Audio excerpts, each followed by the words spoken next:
Hi guys, so today we're going to do the lumbosacral plexus. The lumbosacral plexus is basically just like we did the brachial plexus, it's a network of nerves. It's formed by the ventral rami, anterior divisions of L1 to S4 spinal nerves. So basically it innervates the lower limb, the pelvis, perineum, and part of the abdominal wall. It is anatomically divided into two parts, the lumbar plexus and the sacral plexus. And then there's a connection between the lumbar plexus and the sacral plexus, which is also called the lumbosacral trunk. The lumbosacral trunk is a thick bundle of nerves, and it connects the lumbar plexus from the sacral plexus. So the lumbar plexus is this group of nerves that comes out of the L1 to L4 vertebrae.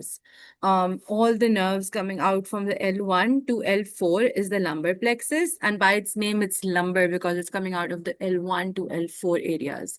And then the sacral plexus is from L4 to S4. Now, it's important to remember that the sciatic nerve is present in the sacral plexus. It is the most important nerve of the sacral plexus, and it is the most important nerve of the body also. It's the longest nerve of the body, largest nerve of the body. It is 2 centimeter wide, and it takes its origin all the way from L4 to S3. So if you just add S4 to the roots of sciatic nerve, you will get your sacral plexus. Now, remember that L5 is not part of the lumbar plexus. It goes into the sacral plexus. Okay. And remember that we have a lumbosacral trunk that connects the L4 and L5 nerve roots, and it's a thick bundle of nerves and gives fibers to three nerves, the sciatic nerve, the superior gluteal nerve, and the inferior gluteal nerve. Now, moving on, let's dive into the topic. So the lumbosacral plexus is a network of nerve fibers. It forms from the ventral rami of spinal nerves. And the ventral rami of spinal nerves then have the anterior divisions. These are the anterior divisions of L1 to L4 of the spinal nerves. Okay.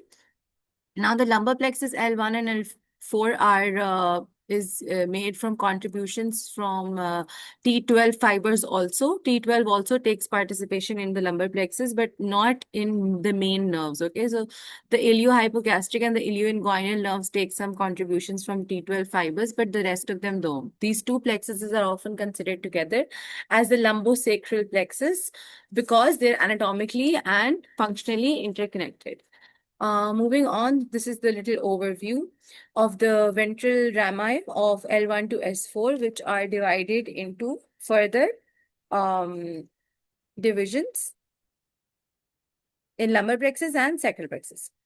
So the lumbar plexus and sacral plexus add up to form your lumbosacral plexus, and they're connected by the lumbosacral trunk. As I told you, the lumbosacral trunk connects the L4 and L5 fibers. Now, the root values, just to make it a little more emphasized for you, the root value of lumbar plexus is L1 to L4. The root value of sacral plexus is L4 to S4. The location of the lumbar plexus is in the psoas major muscle. If you remember, we said that in TB patients, sometimes you get a psoas abscess. And that psoas abscess happens to be in the psoas major muscle. So the lumbar plexus happens to be present in the main substance, around the main substance of the psoas major muscle. It is important to know that the femoral nerve of the lumbar plexus passes anteriorly to the psoas major muscle. And all the other nerves pass laterally. All the other nerves of the lumbar plexus pass laterally to the psoas major muscle, and the obturator nerve pass medially to the psoas major muscle. I'll repeat that. So when we're talking about the lumbar plexus, we always talk about the psoas major muscle because that is our main landmark around which the lumbar plexus is passing. So the femoral nerve passes anteriorly to the psoas major muscle, the obturator nerve passes medially to the psoas major muscle, and all the rest of the nerves pass laterally to the psoas major muscle. Okay. Now, for the sacral plexus, this entire sacral plexus is anterior to the piriformis muscle. So when we talk about the sacral plexus, its anatomical location is anterior to the piriformis. And when I talk the lumbar plexus, I'm talking about the plexus being around the psoas major muscle. The major branches we'll see later on again, but in the lumbar plexus, we have the femoral branches, the obturator, lateral, cutaneous nerves. Then in sacral plexus, the most important one is the sciatic nerve. Then we also have gluteal nerve and pudendal nerve. Supply of lumbar plexus is anterior thigh. And sacral plexus is posterior thigh, leg, and foot, which is also why when we have sciatic nerve injuries, the posterior thigh, leg, and all the way to the heel and foot is involved in that injury. Now, when we talk about the lumbar plexus, I told you that the ventral rami, which is the anterior division of the spinal nerve L1 to S4, is all of our lumbosacral plexus. Further on, these ventral rami further on split into anterior and posterior divisions. Now, these anterior and posterior divisions are not so important for us in lumbosacral plexus as important they were for us in the brachial plexus. Why? Because most of the lumbar plexus nerves are formed from anterior division. In this image, you can see all the yellow nerves are anterior division nerves, and only the two green nerves are posterior division nerve. Which are the two green posterior division nerves?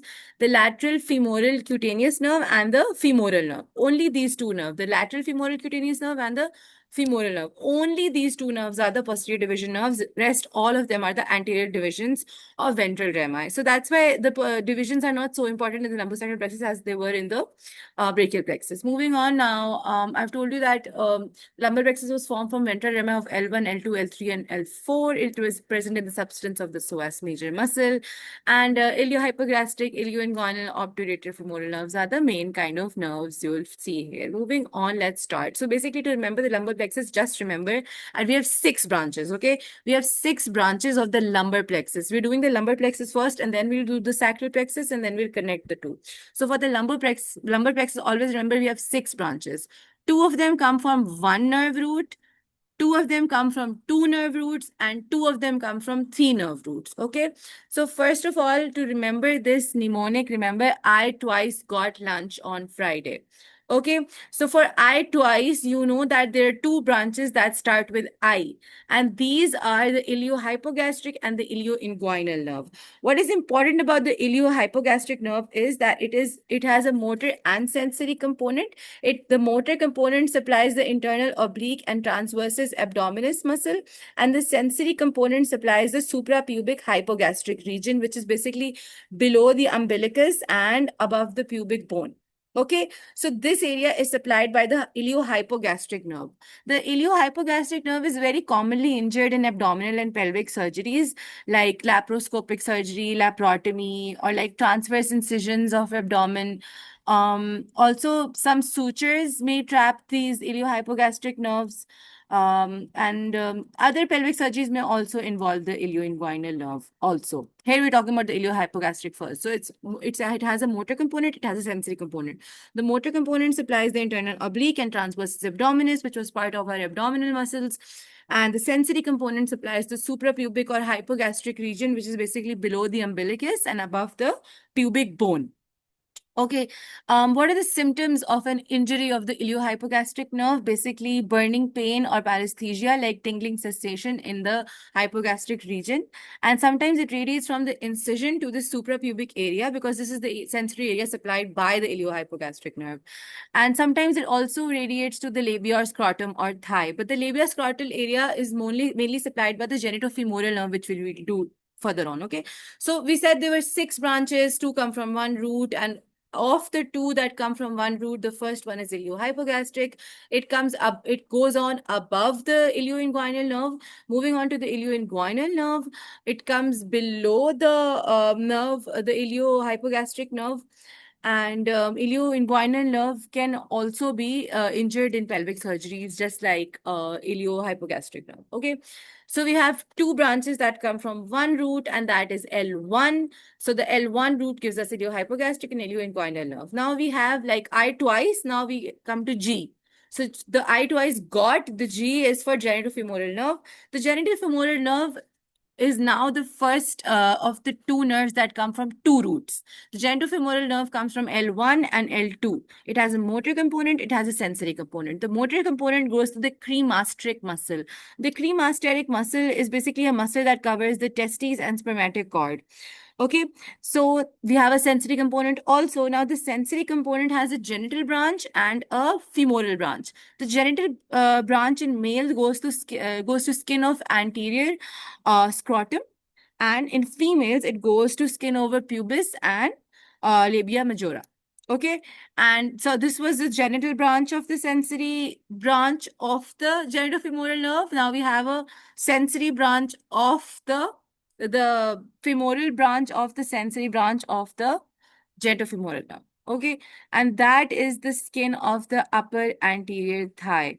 Just like we said that the lumbar plexus is mainly working on the anterior thigh and the sacral plexus is working on the posterior thigh, the leg, and the foot, and so on. So genitofemoral nerve is injured in abdominal surgery. It's often damaged by retractor blades. Then we have what happens in, if, for example, the genitofemoral nerve is responsible to innervating the cremastric muscle. What will happen if that is injured? Basically, you will have an absent cremastric reflex in males. What's a cremastric reflex? If you stroke the inner thigh of males, the scrotum rises ipsilateral side. The scrotum rises on that side on which you're stroking. So if this nerve is injured, you will have the cremastric reflex will be absent.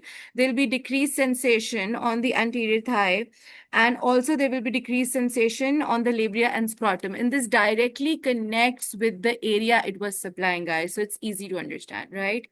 Moving on, I said there were two branches that were supplied from the first root, and we said it's iliohypogastric and ilioinguinal. And then we said there are two branches that are supplied by two nerve roots, and that the first one of which was genitofemoral, the second one of which is lateral femoral cutaneous nerve. Now, I said I twice got lunch. So we've done iliohypogastric, ilioinguinal. We've done I twice got G, genitofemoral, and now we're on lunch, L, lateral femoral cutaneous nerve. Now, lateral femoral cutaneous nerve, remember that I told you all of the lumbar plexus is made of the anterior divisions of the ventral rami of the spinal nerves L1 to S4, but only there are two nerves that are made from the posterior divisions. In this image, you can see that the pink nerves are the ones that are the posterior divisions, and all the yellow nerves are the ones that have the anterior divisions. So these pink nerves, the first one is lateral femoral cutaneous nerve. It's a purely sensory nerve from L2 to L3. It takes two roots. I told you there were two nerves that take branches from two roots, that the first one is genitofemoral and the second one is lateral femoral cutaneous nerve. So it's a purely sensory nerve from L2 to L3. It courses under the inguinal ligament into the thigh. Do you remember that we said there was an anterior superior iliac spine and then an inferior superior iliac spine, and both of them were connected by an inguinal ligament? Under the inguinal ligament in the medial side, we had the femoral canal. And if we're going from the most lateral to medial side, first you'll get the femoral nerve. Sorry. Yeah. First you get the femoral nerve, then you'll get the femoral artery, then you'll get the femoral vein, and then you'll get the lymph node. So this was the anatomy of the femoral canal under the inguinal ligament. Now, when we talk about the inguinal ligament, we know that the femoral nerve is in the femoral canal.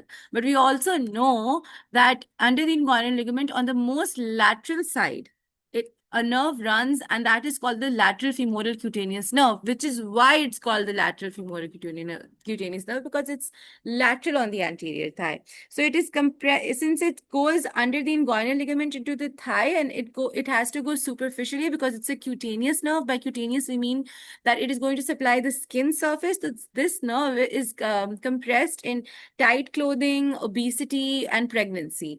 And the thing is, when this nerve gets compressed in like tight clothing, obesity, and pregnancy, what happens is you get a condition called meralgia paresthetica.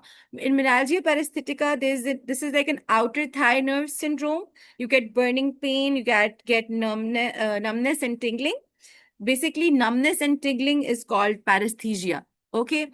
And also, when you get numbness and tingling, it's called paresthesia. And when you get diminished sensations, it's called hypoesthesia. Okay. So the lateral femoral cutaneous nerve is mostly supplying the skin on the lateral anterior side of the thigh. And we said that injury of this will lead to lateral femoral cutaneous meralgia paresthetica. Okay, I hope you remember that, guys. Okay, so we're done with I twice. We got done with got lunch. Now we're on. So for on, we know it's the obturator nerve. Now it is important to know for you guys that obturator, the Latin word obturator means to close. And why is the obturator nerve called close in Latin? It's because the obturator nerve supplies all the muscles that close your leg. So if you take your leg outwards, that's abduction. And if you bring your leg back to the midline reference point, that's adduction. So you're basically closing your leg back to the midline reference point and you're adducting your leg. When you're adducting your leg, which muscles are being used? Your adductors. So all your adductors basically close the leg. And which are these adductors? Adductor longus, adductor brevis, adductor magnus, gracilis, obturator externus. So all these muscles take part in the adduction of your leg, and the obturator nerve is called obturator nerve because the Latin word obturator means to close. So it innervates all the muscles that are thigh adductors. Okay. And the sensory supply of the obturator nerve goes to the medial thigh. Now, it is important to know here that the obturator nerve courses through posterior pelvis, and then since it courses through the posterior pelvis, it can be injured in pelvic surgeries. For example, in the olden days, if you the trocar, like the sword, if you stab it into someone's backside, the obturator nerve used to be injured. Really funny, right? So what happens those soldiers used to get like weak adduction and numbness in the medial thigh. So it was a very common surgery in the olden days where the trocar was commonly stabbed into the backside. Okay, so that's your obturator nerve. Now we've done two nerves that came from one root, L1, that was your iliohypogastric and ilioinguinal, and then we did two nerves that came from two roots, the genitofemoral and the lateral femoral cutaneous nerve. And then we have now two nerves that will come from three roots. First of which we have done obturator nerve. The obturator nerve comes from three roots, as you can see, L2, L3, L4. Now, the sixth nerve that comes in the lumbar plexus, the second of which comes from three roots, right? The first one is obturator nerve, which comes from three roots, L2, L3, L4. And now we have the last nerve, which also comes from three roots, and that is the femoral nerve. It comes from L2, L3, L4, but the posterior divisions, which is why it's also pink. I told you that there were two nerves that are coming from the posterior divisions. That was the lateral femoral cutaneous nerve and the femoral nerve. So femoral nerve also comes from the posterior divisions of the anterior rami of the spinal nerves from L1 to L4. And the femoral nerve takes three roots, L2, L3, L4. So our Friday is done. I twice got lunch on Friday. Now the femoral nerve supplies two kinds of muscles. It supplies the hip flexors. The hip flexors are pectineus, iliacus, and sartorius. Okay, iliacus is basically part of the iliopsoas muscle. Okay, so the hip flexors that are the pectineus, iliacus, and sartorius, they are supplied by the femoral nerve. And also the femoral nerve supplies the knee extensors from its motor component. The knee extensors are all your quadriceps, the rectus femoris, the vastus lateralis, the vastus intermedius, and the vastus medialis. So all your quadriceps, basically knee extensors, are also supplied by the femoral nerve. So if the femoral nerve has a motor component which is supplying the hip flexors, we said they are the pectineus, iliacus, and sartorius, and the knee extensors, which are the rectus femoris, vastus lateralis, vastus medius, and vastus intermedius. Okay. Now the femoral nerve, the sensory component. Where does the sensory component of the femoral nerve go? Now, this femoral nerve has anterior cutaneous branches. The sensory component of the femoral nerve has further anterior cutaneous branches, which supplies the skin of the anterior medial thigh.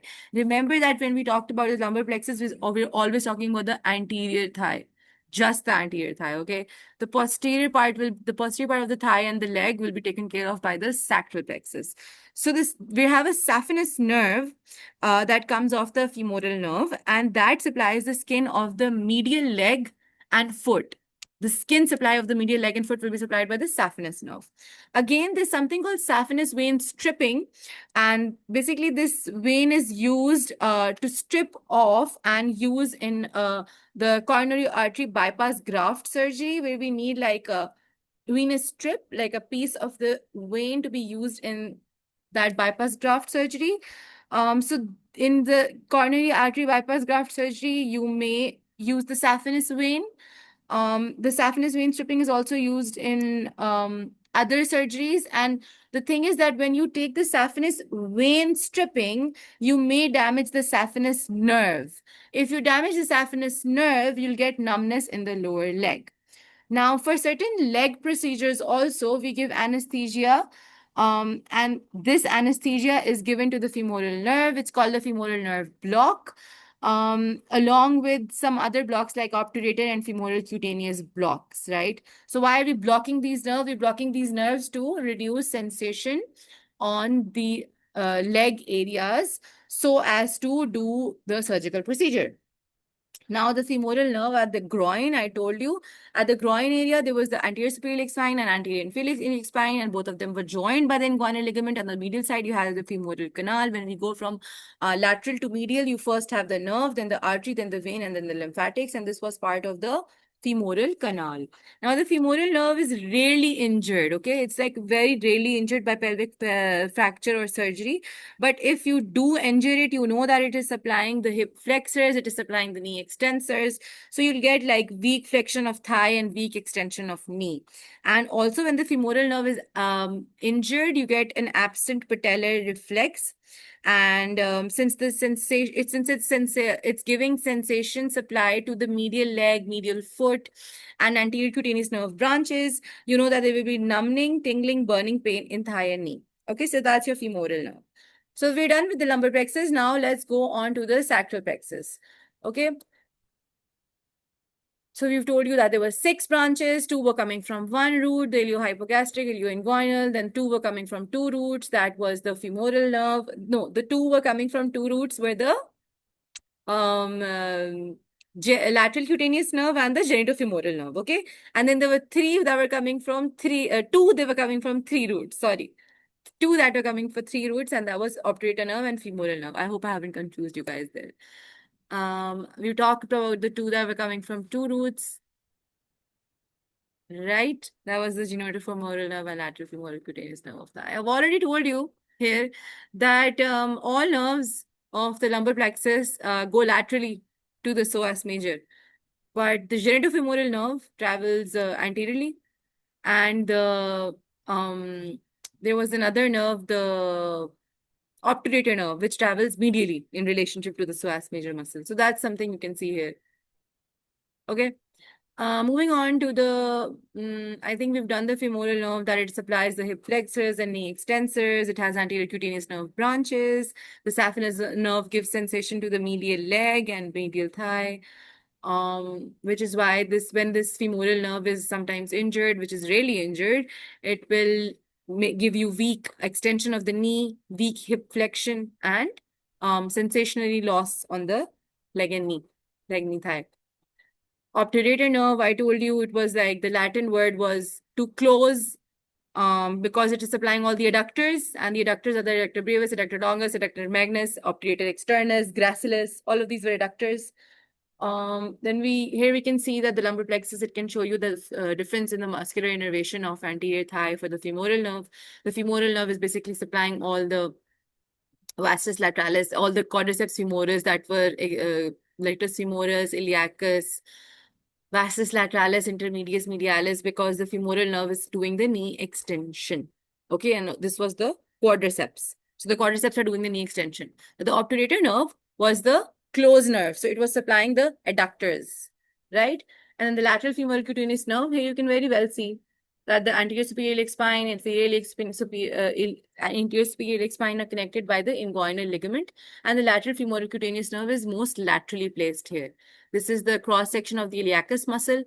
And this is the femoral canal. The femoral canal, the most laterally placed is the femoral nerve, and then is the artery, and then is the vein, and then is the lymphatics. Here you can see the cross section of the pectineus. Here you can see a cross section of the psoas major muscle. I told you that the entire lumbar plexus goes around the psoas major. The genitofemoral nerve goes anteriorly, obturator nerve goes medially, and the rest, all of the lumbar plexus goes laterally to the psoas major muscle, right? Here you can see a cross section of the 3 muscles that were supplied by the iliohypogastric nerve. I told you the external oblique, internal oblique, and transverse abdominis muscle. The lateral femoral cutaneous nerve, I told you it was most laterally placed. So what is going to supply the lateral medial, lateral and a little lateromedial area of the thigh. The genitofemoral nerve again was coming from 2 nerve roots, and in the blue you can see the area of sensation. It was near the mons pubis and the labia majora.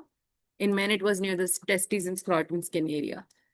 The iliohypogastric and ilioinguinal, these are the three muscles I was showing you, transverse abdominis, internal oblique, external obliques, because both of them are supplying the abdominal muscles above this. What was this? The inguinal ligament above them, right? Above the pubic arch. So iliohypogastric, I told you, comes above the ilioinguinal nerve. Moving on now, we're at the sacral plexus. Now the sacral plexus comes off from all the way from L4 to S3. L4 to S4, sorry. But the sciatic nerve is the most important nerve of the sacral plexus, and it comes all the way from L4 to S3. And then there was a lumbosacral trunk that was connecting the two plexuses, which was coming off from L4 and L5. L5 is not part of the lumbar plexus. L5 is part of the sacral plexus. Okay. So L4 is sort of like overlapping with both the lumbar plexus and the sacral plexus. Now, the sciatic nerve is the most important nerve of the sacral plexus. It takes its branches from L4 to S3, L4, L5, S1, S2, S3. It's very important to know the sciatic nerve and its roots, guys. It's the most commonly asked question in all lower limb exams. Okay. So the sciatic nerve has two branches, the common peroneal nerve and the tibial nerve. Here you can see an anterior version of the same roots from L4 to S3. If I add S4 to it, I'll get the sacral plexus. If I take S4 out of it, I'll get the sciatic nerve roots. Okay, so the sciatic nerve is very important.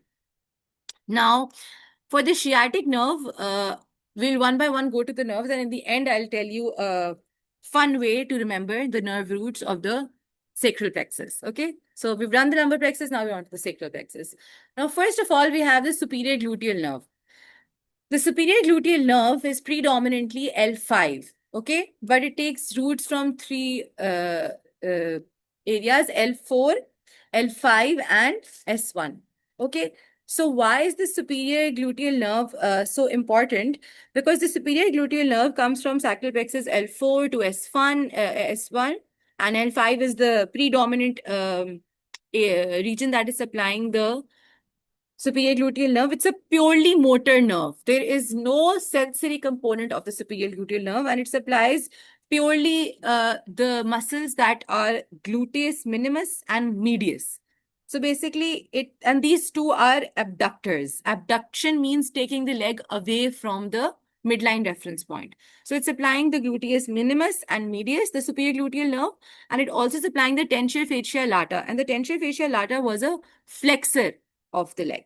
Okay, the superior gluteal nerve, when is it injured? So basically, we give intramuscular injections in the hip because that's where you have a lot of muscle bulk. That's why it's very common to give an intramuscular injection in the hip. Now, usually, we use the upper outer quadrant to avoid injury to the nerves that are passing around the psoas major and piriformis muscle. So since the superior gluteal nerve is passing around the piriformis muscle, we always try to give the intramuscular injection in the upper outer quadrant to avoid injury to the sciatic and superior gluteal nerve. Now, if you do somehow injure the superior gluteal nerve in the hip by giving an intramuscular injection there, what you get is weakness of hip abduction, because the superior gluteal nerve was supplying the hip abductors, which were gluteus minimus and gluteus medius. And that's why you get difficulty walking. The classic finding, it's a Trendelenburg sign. A Trendelenburg sign is when the pelvic tilts with walking because the weight-bearing leg cannot maintain balance. So the way of not letting this happen is by giving an intramuscular injection in the upper outer quadrant. And the Trendelenburg sign or gait it's classically seen with weak hip abduction, and it's also seen in other hip disorders. Okay, so we've done the superior gluteal nerve. Moving on to the inferior gluteal nerve. The inferior gluteal nerve is predominantly S1, but it takes its origination from L5, S1, S2, but it's predominantly S1. Okay, and this is also a completely motor nerve. It supplies the gluteus maximus muscle. In our college days, the person who used to have the biggest butt, we used to call him gluteus maximus, which is It's not nice, guys. Let's not be bullies here. But to remember the inferior gluteus nerve, just remember gluteus maximus because it supplies the gluteus maximus, and it's a purely motor nerve. It is rarely injured by pelvic masses. And if it does become injured, you get weakness of hip extension. And since you can't extend the hip, you basically cannot stand from sitting position. Okay. So those are your two gluteal nerves. It is important to know that the superior gluteal nerve comes off the suprapiriform foramen, so it comes above the piriformis, and the inferior gluteal nerve comes off from the infrapiriform foramen. So basically, it comes below the piriformis muscle. Then we have the I was about to say sciatic nerve. We've already done sciatic nerve. Okay. The posterior cutaneous nerve of thigh. Posterior cutaneous nerve of thigh is super, super, super important because we're almost coming at the end of the sacral plexus. Since the superior gluteal nerve and inferior gluteal nerve are purely motor, right? So we literally need some kind of um, um, cutaneous branch here also. So for that, we have the posterior cutaneous nerve of thigh, and that comes off from three roots, S1, S2, and S3. Okay. So the posterior cutaneous nerve of thigh comes off from S1, S2, S3. Here you can see the pudendal nerve. The pudendal nerve is also a very important nerve, and it comes off from S2, S3, and S4. Pudendal in Latin, the word pudendal in Latin, it means to be ashamed. So basically, it's the nerve that supplies the genital area, right? So to be ashamed. So pudendal means to be ashamed in Latin, and it's the nerve that supplies the genital area. It's basically the nerve that supplies the motor muscles that are so basically it has a motor component and a sensory component, right? So the motor component goes to the muscles of the perineum, basically your entire like pelvic area, the external urethral sphincter, the external anal sphincter, and levator ani. All these four muscles are your pelvic muscles. And the sensory area goes to penis, the clitoris, and skin of perineum. Perineum is basically the floor of pelvis between the two legs. And the pudendal nerve is often injured from stretching in vaginal childbirth. It gives you perineal pain, which becomes worse with sitting. So for the gynae enthusiasts here, remember that during vaginal childbirth, the pudendal nerve is very commonly injured. There's perineal pain that becomes worse with sitting. There's vulvar and scrotal pain, and there's also fecal and urinary incontinence. We also use the pudendal nerve block during vaginal childbirth to reduce pain. It's largely replaced by epidural anesthesia nowadays. Anesthesia to ischial spine of pelvis is like the point of entry for nerve to this pelvis. So in the lithotomy position, the spine is palpable through the vagina, right? So the pudendal nerve block was used in vaginal childbirth, but now it's taken over by epidural anesthesia. Moving on, a way to remember the lumbosacral plexus is that you know that the lumbosacral plexus, this is like the last conceptual point I want to give you guys here before I go on a little bit about the sciatic nerve. Just remember that the sciatic nerve, I told you, gave you the common peroneal nerve and the common tibial nerve, right?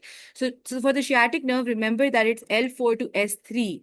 Right? And if I just add S4 to it, I'll get the entire sacral plexus. That's a way to remember the sciatic nerve.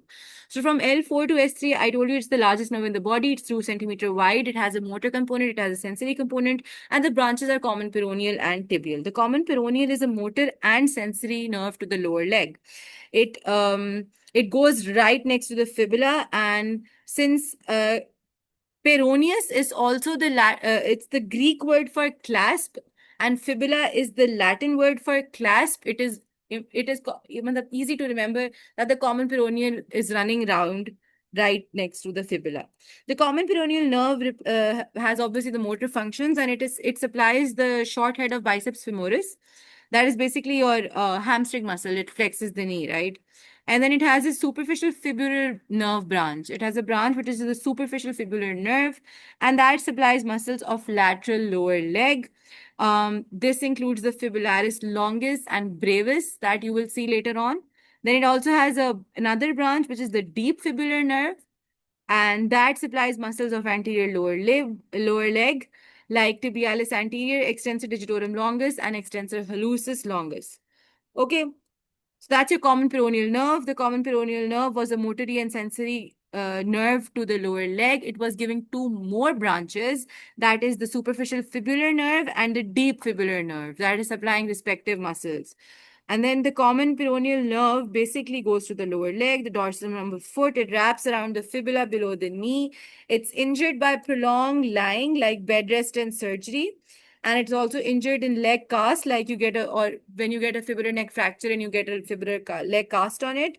The symptoms would be foot drop, or the foot may feel limp because there's sensory loss of dorsum foot and lateral shin.